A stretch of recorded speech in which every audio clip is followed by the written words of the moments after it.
नमस्कार तर्के बहुदूर कार्यक्रम गोटे नुआ अध्याय आपण मानक स्वागत करुच्ची यथामान्य प्रदान करी आमे समस्ते जीवन में बंचापी दुईटी पथ बाछि निए गोटे हूँ न्यायर पथ गोटे हूँ अन्यायर पथ जो बुद्धि जो विवेक जो ज्ञान आम मानक मिले से ज्ञान अनुसार आमे न्यायर पथ को बा अन्यायर पथ को बाछे आमे न्याय पथरे चलने सबु बेले इच्छा करे आमको परामर्श मध्य दिया जाए जे न्याय पथरे चलतु किंतु बेले बेले आमे स्वार्थपर होई निजर लाभ आशारे अन्याय को मध्य आमे आचरण करिवा पई पछ घुंचा दिए नाही। तेबे जहाँ नाही भारते ताहा नाही भारते ए जो कथा अछि महाभारत परि विशाल ग्रंथ विशाल शिक्षणीय ग्रंथ आमको कौन शिक्षा दिए न्याय ना अन्याय एई विषय रे आज आसतु आमर तर्क वितर्क को आम प्रस्तुत करवा आम मान गहण अच्छा ओडिशार स्वनामधन्य वाग्मी पुरुष वीरेंद्र किशोर त्रिपाठी महोदय तांको प्रणाम करुच्ची स्वागत करुच्ची सर नमस्कार। नमस्कार। आम मान गहण अच्छा डॉक्टर अम्बरीश शतपथी सुआलोचक सर नमस्कार। नमस्कार। प्रथमे मु वीरेंद्र सार ठारू कथा आरंभ करी सर 30 सेकेंड भितर आपण टिके आपणकर स्पष्ट मत दियंतु जे आपण यार सपक्ष रे ना विपक्ष रे। महाभारतर सपक्ष विपक्ष रे किछि एमती न थाए। महाभारत होउची भारतीय संस्कृति र मुकुर सदृश आमे धर्म न्याय कूटनीति ए समस्त ही महाभारतरु शिक्षा लाभ करिअछु। साम दान दंड भेद महाभारत रे परिपूर्ण भाव रे रही अछि। एणु विपक्ष सपक्ष विषय जदि कहिबा को जिबा तेबे महाभारत विपक्ष रे कहिबा पाई आमकु भगवान से भली बुद्धि देई नाहंती। ठीक अछि मु आपनक पाखकु अधिक आलोचना को फेरिबी डॉक्टर अम्बरीश शतपथी महाभारत आमकु न्याय शिखाए ना अन्याय 30 सेकेंड। देखंतु महाभारतर मूलरू शेष पर्यंत आपण देखिबे भगवान कृष्ण तांको लीला रे से अनेक अन्याय कार्य करिसंती। केवल सेतिकी नुहे तांको कार्य करिवा पई से जहा किछि उपाय मध्य अवलंबन करिसंती। तेणु महाभारत रे द्रौपदी को पंचपति वरण वंश रक्षा पई व्यासदेव अनुज मानकर पत्नी मानक सहित संपर्क स्थापन एपरी विभिन्न कथा देखिले आमे लक्ष्य करिवा महाभारत रे बहुत अन्याय जिनस रही आकु पुंखानुपुंख आमे आलोचना करिबा। प्रथमे मु पचारिबी वीरेंद्र सार को सार महाभारत रे जेमिति अनेक गुड़िए संदेह सृष्टिकारी विषय वस्तु रहिचंती अभिमन्यु वध ठारू आरंभ करी जेमिति आपण श्रवण कले ए समस्त कथा को केमिति दृष्टि रे आपण देखिबे। महाभारतर अर्जुन से विषाद जोग प्रथम अध्याय प्रथम श्लोक ही समग्र महाभारतर 7 साहस्री श्रीमद् भगवत गीता रे गोटे श्लोक ही प्रथम सूचई देइचंती जे केवल धर्म को संस्थापन करिबा निमित्त विधर्मी मानकर विनाश निमित्त भगवान कृष्ण सकल प्रकार कथार आश्रय नहीं केवल धर्मर सुरक्षा निमित्त। तेणु धर्म क्षेत्र कुरुक्षेत्र जो कथा अच्छी गीतार गोटे श्लोक से महाभारतर अंतर्गत धर्म को रक्षा करिबा पाई भगवान धर्मर संस्थापन निमित्त महाप्रभु सदा बेले सकल कथार आश्रय नहीं। आपण अभिमन्यु बद्ध कथा कहिले जदि अभिमन्यु बध नहीं थान्ते तेबे से निजर पिता अर्जुन को एवं निजर मामू भगवान वासुदेव श्रीकृष्ण को आसीथिले हत्या करि थान्ते। जदि आमे महाप्रभु को इच्छा को सर्वादौ ग्रहण करिबा एवं जहाँ विपरीत स्थिति आम बुद्धि सेठी पहुँची पारुनी आम विचारधारा पहुँची पारुनी आमे ताकू सहजरे ग्रहण करि पारुने से विषय रे अम्बरीश जी आपण कोन कहिबे। देखंतु भगवान कृष्ण तांकर कुटिल बुद्धि प्रयोग करचंती। जेतेबेले बेलाळसेन आसीथिला बेलाळसेन गोटे दिन युद्ध समाप्त कर दै थांता किंतु ताकू मारिकी ता कटा मुंड को रखिदेले। जेतेबेले भगवान कृष्ण को दुर्योधन कहिचंती दुर्योधन को निंदा करिकी भगवान कहिचंती तुम लागि सब हेला बोली से कहिची जानामि धर्मम नचमे प्रवृत्ति जानामि अधर्मम नचमे निवृत्ति तो या हृषिकेश हृदय स्थित न यथा नियुक्तस्मि तथा करमि अर्थात धर्म कौन जानी मुझे प्रवृत्त होनी अधर्म कौन जानी मुझे निवृत्ति पाऊनी एसबू कहीं होची तुम्हें मोर अंतर विराजमान करिच तुम लगी सब होची करी कराउ थाए मुहि मोबिनु आन गति नाही तेणु जेते प्रकार कूटनीति प्रयोग करछंती एसबू भगवान कृष्णकर इच्छा रे हिची एवं से प्रत्यक्ष भाव में करछंती जदि से चाहिता तो भगवान ताको तो सर्वशक्तिमान ताल से अलगा बाटे मध्य करि पारथांते भल एमती अनेक गुड़िए उदाहरण अच्छी वीरेंद्र सार पाखक फेरवाक चाहिए ये जो कथा आपण कहले सार जे अभिमन्यु हुए तो आसी तार मामू आ तार पिता को हत्या करी थांता ये तो विभिन्न परवर्ती पर्यायर आलोचक मानकर कथा किंतु ये जो कथा आम शुणिले युधिष्ठिर को मिछ कहवाई प्रेरणा दबा बा विभिन्न समय रे कूटनीतिर आश्रय नहीं निजर लक्ष्य साधन करवा किंतु आपण जो जुक्ति कले जे धर्मक्षेत्रे कुरुक्षेत्रे तेणु धर्मक्षेत्र बोली जो शब्द प्रयोग करी भगवान धर्म संस्थापन कले ताल तो बेलाल सेन आसी से गोटे मुहूर्त भी धर्मर स्थापना हो पारि था भगवान को 18 दिन करवाई विभिन्न एमती लीला करवाई कहीं एत दीर्घसूत्री मियाद ग्रहण कले देखंतु महाभारत को भल भाव अवबोधन होइथिबा लोक शास्त्र को भल भाव जानी नथिबा लोक महाभारत को भल भाव बुझी पारि नथिबा लोकंकर कथा मु कहि पारिबि नाही। महाभारत होउची अत्यंत नीतिपूर्ण धर्मशास्त्र अनुमोदित एवं भगवान कृष्ण सबुठी कहिचंती देखंतु मु गोटी गोटी करी खंडन करिवे एई कथा को भगवान कृष्ण आदौ युधिष्ठिर को मिछ कुहाई नाहंती ताकू टिके भल भाव बुझिबा उचित नरे बागुंजरे अश्वत्थामा हत जदि न कही थांते तेबे समग्र युद्ध रे एते बड़ महावीर युद्ध विशारद गुरु द्रोण को हत्या करिबार जो बल जो कौशल से कथा काहरी पाखरे नथिला कि अर्जुन कि कृष्ण केही हेले द्रोण को हत्या करि पारि न थांते। गोटे कथा रहुची मन भितरे संदेह तुटू नाही जे एक कथा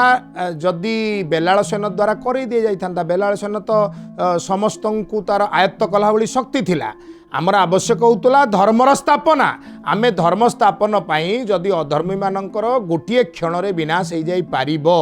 ताले एते गुड़िए कूटनीति प्रयोग करी जण जण करी दाऊ साधिबार आवश्यकता नथिला। आजिर कार्यक्रम रे आम मन भितर प्रश्न उठिछि महाभारतर विभिन्न विषय वस्तु आमको कौन शिक्षा दियंती न्याय ना अन्याय अम्बरीश बाबू आपण चर्चा करुथिले एथिरे न्याय अपेक्षा आमको अन्यायर अधिक शिक्षा मिलुची ये जो कथा सबू शुणा जाउची महाभारत पृष्ठारे विभिन्न प्रकार चलनीर कथा भिन्न भिन्न कहानीर कथा देखा जीव केतेबेले बहुटीए सी निंदा करी कहूची अंधर पुत्र अंध अर्थात जड़े बहु जदि ससुरर निंदा करिवो से अंध बोली ताहले आकु आमे केमिति उदार चित्तर ग्रहण करवा ये गोटे कलित करार कथा आ परवर्ती पर्यायर आमे देखिबा ये महाभारत युद्ध को बाट कढई नैछि केवल सेतिक नुहे प्रथमरु कहितिली जे जेतेबेले ज्येष्ठ तात होइकी व्यासदेव अंबिका अंबालिका सहित संपर्क स्थापन कले इटा को मध्य समाज ग्रहण करूनी द्रौपदी पांचपति ग्रहण कले इटा को मध्य समाज ग्रहण करूनी भगवान कृष्ण से महाभारत भागवत से महाभारत रे सी 16 सहस्र गोप नारी को विवाह करथिले बा तांकर 16 सहस्र गोप नारी रमी भी वृंदावन हरि बा एक 16,108 पत्नी तांकर थिले एटा मध्य आज समाज ग्रहण करूनी कर्ण को जेतेबेले युद्ध होईची कर्ण को मध्य अन्याय उपरे मरा होईची तांको अस्त्रटीए दियानी एवं इंद्र आसिक तांकोटू कवच कुंडल मागी नहीं तेणु मूलरू शेष पर्यंत कृष्ण तांकर कूटनीति करचंती धर्म क्षेत्रे कुरुक्षेत्रे समवेता जुजुत्सव धर्म क्षेत्रे कुरुक्षेत्र को उल्टे दिंतु क्षेत्रे क्षेत्रे धर्म कुरु अर्थात अवस्था देखी व्यवस्था कर भगवान कृष्ण से करचंती ठीक अच्छी यही कथा को आउ टिके खेलेइबा चेष्टा करिबा बुझिबा चेष्टा करिबा सार कौन सतरे अवस्था देखी व्यवस्था करिचंती भगवान कृष्ण ना एक कथा केबे कहा जाई न पारे भगवान कौन अवस्था देखिए भगवान अवस्था नाही मनुष्य मानकर अवस्था थाए ईश्वर कौन अवस्था अच्छी अवस्था केवल मनुष्य मानकर ही रही भगवान केबे अवस्था को देखी नहांती भगवान सदाबली जो कहले अंधा पुत्र अंधा है ये जो कथा आमर अच्छी महाभारत रे कथा केतेबेले द्रौपदी कही जेतेबेले देखिले जे अंध युधिष्ठिर पितामह भीष्म सकल राजन्य वर्ग समस्ते बसिचंती कूल बधू को विवस्त्रा करा होउची एटा कौन न्यायपूर्ण थिला कि तेणु करी क्रुद्धा ही पांचाली कहिले जे अंधर पुत्र माने मध्य गंध नचेत कूलबधू को आनी सभा मध्यरे विवस्त्रा करने को केबे हेले अपचेष्टा करि नथान्ते एहा भी हेला एहा भारतीय संस्कृति नुहे एहा भारतर संस्कृतिर संपूर्ण परिपंथी नारीर इज्जत एवं मर्यादा रक्षा करवा हेला भारतीय पुरुष मानकर कर्तव्य जेउ किळिबतार कार्य करुथिले सेठी कौरव माने सेथिपाई कि ही क्रुद्धा होई भारतीय रमणी पंचाली अग्निकन्या एक कथा कहिचंती तापरे पंचकन्या विवाह करिबा पंजाबर थिला गोटे संस्कृति पंजाब रे पांचाली होचंती पंजाबर कन्या सेते बेले पंजाब रे वर्तमान मध्यम अछि जे सेमाने एकाधिक पत्नी पति ग्रहण करि पारिबे तापरे कुहा जाउची अंबा अंबिका अंबालिका एमानंकर सहित व्यासंकर जेउ सहवास हला तद्वारा वंश रक्षा हला माता सत्यवती हेउचंती अनंत कोटि जुगर एकमात्र सती साध्वी ललाम भूषणा सती कूलर ललाम भूषणा से डाकी निज पुत्र को आदेश कले से समय व्यास भली एते बड़ अचतुर्वदनो ब्रह्मा विबाहुर परो हरि अभाल लोचन संभोर भगवान बादरायण व्यास होचंती समस्तंकर लोचन चक्षु से कण अज्ञ थिले अविवेक थिले एते बड़ ज्ञान दृष्टि रे व्यासंकु से अन्याय करिचंती बोली कहिबा अधर्म हब व्यास होचंती सर्वमान समस्तंकर ज्ञानर चक्षु अम्बरीश बाबू एमती सब विचारधारा धर्मशास्त्र रे अच्छी बोली कही जोटा आम विचार बोधरे उचित भावबोधर परिसर रे आसु नाही ताकू आमे ग्रहण करि परिबा कि ना शुणु मुझे कहूँ चाहूँगी ये सार मध्य कहते जे द्रौपदी वस्त्रहरण कथा पृथ्वीर इतिहास रे कौनसी देशर साहित्य रे नहीं बा इतिहास माने साहित्य रे नहीं जे जड़े राणी को राजसभा वस्त्रहरण करा जाउची सेठी द्रोण अछंती भीष्म पितामह अछंती तांकरी आगे वस्त्रहरण करागला किंतु से रोकिले नहीं भीष्म द्रोण को सदधिकार नीरव रहिल कहीं कुरुसभा तले वस्त्रहरण रोकी तो पारिल ना भीष्म चाहिए से अटकई पारि किंतु से कलेनी से द्रोण चाहिए करें धृतराष्ट्र चाहिए करें कहीं कलेनी आउ गोटे कथा आपको कहूँ तेणु ये जो अपमानजनक घटना घटिला ता पूर्व युधिष्ठिर कथा देखूँ आपड़ कहते धर्मराज युधिष्ठिर से केमिति धार्मिक हेले निज स्त्री को बाजी लगेले जुआ खेल जड़े राजा से पुणी 5 जन स्वामी राणी होचंती द्रौपदी जड़े निज स्त्री को बाजी लगे पारुची ये किभलिया धर्मराज ये किभलिया युधिष्ठिर युद्धे शांते सर्वदा स्थिर तेणु युधिष्ठिर को भाया लोक तेणु महाभारत कौन ये शिक्षा दौची निज स्त्री को जुआ खेल में बाजी लगा महाभारत कौन यही शिक्षा दौची जे सर्वसम्मुख राजसभा राणी को वस्त्रहरण कर तेणु महाभारत रे संपूर्ण अन्याय जिनस सब रही जोटा कि वर्तमान समाज ग्रहण ठीक अच्छी आहरी अधिक आलोचना को आम आज आम चर्चा करुचे महाभारत आमको कौन शिक्षा दिए न्याय ना अन्याय सार आपण चर्चा करुले जे विभिन्न प्रकारे महाभारत रे जेउ जेउ कथा सबू भगवान द्वारा संगठित होईची सेथिरे अनेक विवेकपूर्ण न्याय रही तेज से बेलालसेन प्रसंग विषय टिके आलोचना करंतु ताहा किपरि न्यायसंगत हो पारिबो नाई देखंतु महाभारत देखंतु गोटे कथा है महाप्रभु जो लीला करती आमर देखंतु रथयात्राटा 9 दिन धरी महाप्रभुंकर होउछि एटा गोटे लीला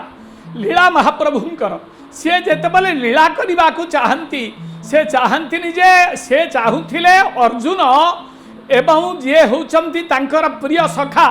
सी ही प्रथम धानुष्क हुअन्तु एवं न्याय युद्ध एभली भाव हेउ बेलालसेन जदि जाइथांता से उभय पक्षर सैन्य मानंकु एवं उभय पक्षर वीर मानंकु मध्य मारिबाकु पश्चातपद हेइ नथांता तेणु महाप्रभु चाहू नथिले महाप्रभुंकर इच्छा विरुद्ध रे कौनसी कार्य ही होई पारे नाही गछरे थिबा पत्ररे महाप्रभु चाहू नथिले तांको इच्छा विरुद्ध रे किछि होउ बोली सेथिपाई से बेलालसेन को हत्या कले अम्बरीश बाबू कौन कहिबे? देखंतु महाप्रभु जहाँ चाहिए से निश्चय एटा संभव हम ताले एते लोकंक रक्तपात एते हत्या एते कूटनीति एसबू न करिकी से कौन अन्य उपाय किसी कर तो बहुत बाट अच्छी। तेणु यही आप देखु कर्णक बध द्रोणक बध आपणकर भीष्मकर बध सबू क्षेत्र में कृष्णकर कूटनीति प्रवेश करते दुर्योधन जाऊँच शुणी सारंतु मो कथा मु टिके अटकीबी अम्बरीश बाबू को जेतेबेले भगवान कृष्ण जोग निद्रा जाइथिले युद्ध को निमंत्रण करिया पई अर्जुन एवं दुर्योधन उभय गले। प्रथमे दुर्योधन जाइथिले अहंकारी थिले से कहिले मु राजा मु काहीकि मुंड उपरे बसिबे कि से मुंड उपरे बसिले सोइथिला बेले महाप्रभुंकर शिरो भागरे किंतु अर्जुन जेहेतु सखा थिले महाप्रभुंकर दास थिले से पादरे पाद तले बसिले। भगवान जेतेले उठिले प्रथमे देखिले तांकु सेठी शर्त हला जे मु जीवी मु तुमको युद्ध को निमंत्रण करुछि सेठी प्रथमे तांकर कथा रक्षा करी युद्ध गले। अर्जुन दुर्योधन कहिले प्रभु मु तो प्रथमे आसीथिली तेबे मु नारे मु तो तांकु प्रथमे देखिली तांकर निमंत्रण ग्रहण करी सारिछि जीवी केमिति। जेतेबेले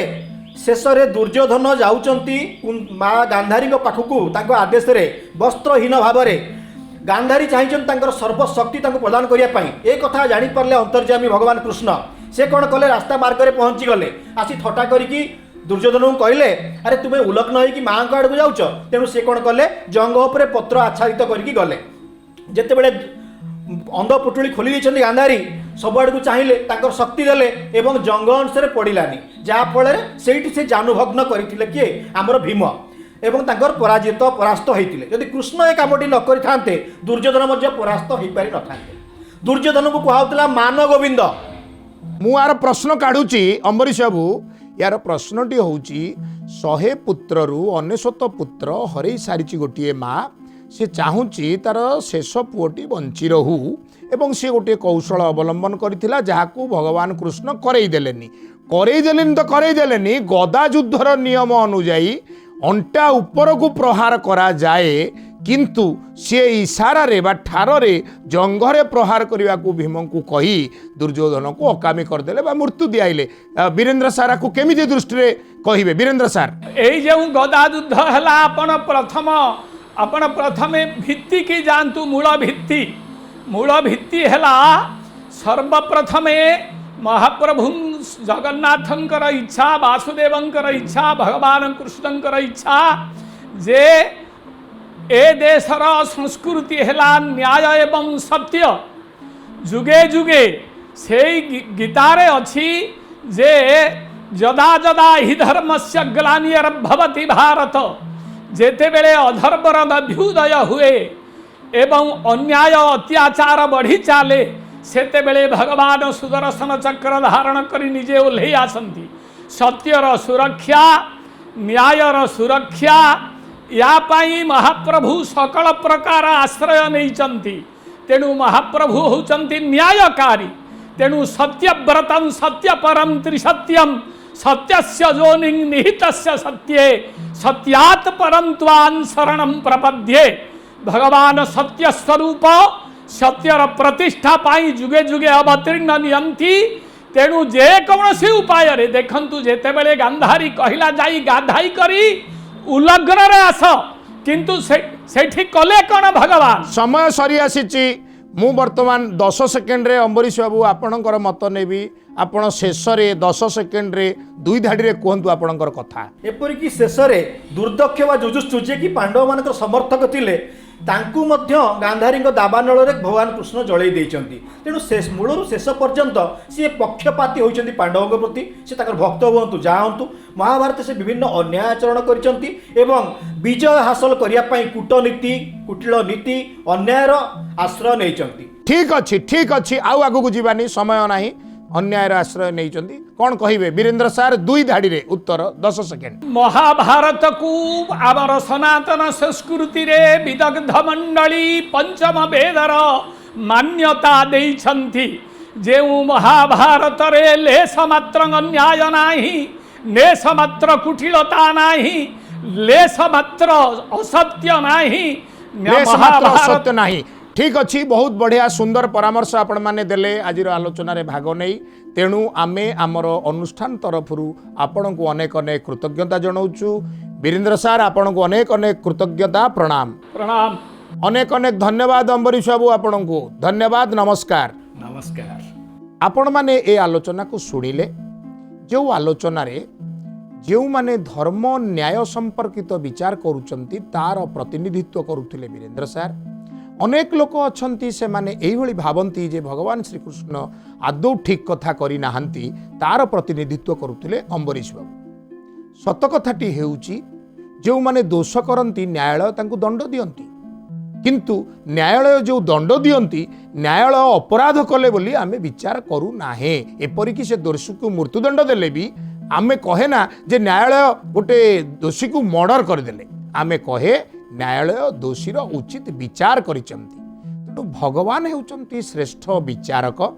ए सृष्टि रे से प्रत्येक जीव को गढ़िला परे तांकु सत न्याय धर्मर चेतना दे छाड़िचंती जो माने सत्य पथर आश्रय नेले सेमानंकु भगवान सबुबेले सुरक्षा देइचंती जो माने एक कथा को न मानी असत्य रास्ता रे जाइचंती अन्याय अधर्म करिचंती भगवान विचारक रूप रे सेमानंकु एई धराधाम रे दंड देइचंती ताहा एक शिक्षा तेणु भगवानंकर विचार रे आमे केतेबेले हेले दोष त्रुटि देखि परिवा नाही ताहा सदा सर्वदा न्यायसम्मत एवं सकल जीवमानंक पई शिक्षाप्रद आनंददायक समय सरीथिबारु मते आज विदाय दियंतु पुणी भेट हवा आ गोटे अध्याय रे जय जगन्नाथ नमस्कार।